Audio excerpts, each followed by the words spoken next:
Hello, darling heart, and welcome to the Drink Less, Live Better podcast. This is the podcast that helps you to see that drinking less doesn't need to be stressful, lonely, or boring. I'm your host, Sarah Williamson, and I decided to have a year alcohol-free as a little life experiment and haven't looked back. With my experience and training, I now help other women with their alcohol-free or drink less adventures. I'm here to tell you that you can relax, connect, and have fun without alcohol in your life. Join me here each week to find out how. Today, I'd like to tell you a story about what I chose to drink instead of alcohol. This episode is inspired by my chat with Lee from Glow Sober last week. If you didn't catch it, go back and listen to episode 10. It's a doozy. When I first decided I was going to drink less, I happened to have a box of 6 bottles of rosé wine in my house. At the time, this was one of my favourite things to drink. I took it round to my neighbours to store, and then I only went and picked up a bottle if I was going to take it to a party or go round to a friend's house. This really helped to stop me from drinking it at home. When that wine was gone, I never replaced it. Once I had decided on my totally alcohol-free experiment, I took a slightly different approach. Whatever alcohol was in my house back in December 2019, I poured away. I felt really odd doing that, and it took me quite a while to build up to getting it done. Now, there were random bottles of ouzo, limoncello, cherry brandy, and other slightly random purchases or gifts which were easier to pour away because I wasn't really emotionally attached to them. But the half bottle of gin, vodka, and Pimm's I struggled to get rid of. Perhaps it was because I didn't want to let go of the thought of not drinking them for a whole year. Perhaps it was because it felt like a waste. Perhaps it was because I liked the bottles, or a combination of these reasons. By this stage, I had come round to accepting that alcohol was a toxin and wasn't helping my physical or emotional state. So I took a deep breath, poured them away, and put the bottles out for recycling. Once I had done it, it felt like a certain freedom. If those bottles weren't in my house, they weren't calling me to drink from them. I suppose I felt a bit safer.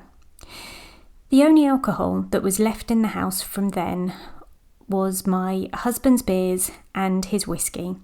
Because these drinks have never appealed to me, I'm not at all tempted to drink them, so they are safe. The alcohol was gone, but what now? I knew there was water and I knew there was juice, and that was fine to start with. One of the issues I'd come to realise over time was that I've never drunk enough water. When I'd got stuck into a glass of wine at the end of the day, it was always in part as a thirst quencher, which is never a good thing. So starting to drink more water during the day was a brilliant starting point. It meant that come 6 o'clock, I wasn't dehydrated. The first thing I missed was my Thursday night G&T, and part of what I loved about my G&T was the ritual of getting a nice heavy glass out, cutting up a lime, clinking the ice into the glass, and then pouring the drink before leaning back on the counter and taking a large thirsty gulp. So I made a really simple switch to a non-alcoholic gin. I get the same feeling of the Thursday night ritual, but with none of the negative side effects of the alcohol. Perfect. Have you ever heard of kombucha? I hadn't.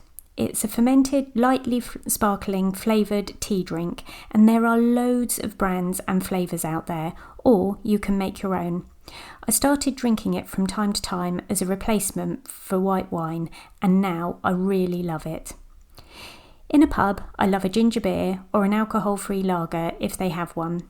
If I'm out with my girlfriends, I'll quite often have a flavoured tonic in a fancy gin glass, so I don't look like I stand out as a non-drinker. I found lots of nice flavoured waters, iced teas, alcohol-free fizzes, and I've also loved making my own alcohol-free mocktails over the last 18 months. I've never felt deprived, which in a way I'm quite surprised by. I used to be a massive cocktail drinker, and whenever I'm out on a cocktail night now, we always make sure we go somewhere where there is a nice choice of alcohol-free options. It's the atmosphere, the company, the fun times that I crave, and not the alcohol. If you're struggling to think of what you might replace your alcoholic drinks with, please do check out Lee's Instagram page at @glowsober for inspiration and honest alcohol-free reviews. Or drop me an email at sarah@drinklesslivebetter.com and tell me what you like, and I'll give you some recommendations along with some where to buy tips. Thank you for listening to this episode. Please listen in again next time. You can sign up to my 5-day Drink Less experiment and find out about working with me one-to-one at drinklesslivebetter.com. It would make me happier than a Buddhist monk if you would please subscribe, 5-star review, and comment on my podcast on whatever platform you listen. Imagine it like the tasting notes on the finest wine I am never going to drink. Thank you. And P.S. I believe in you.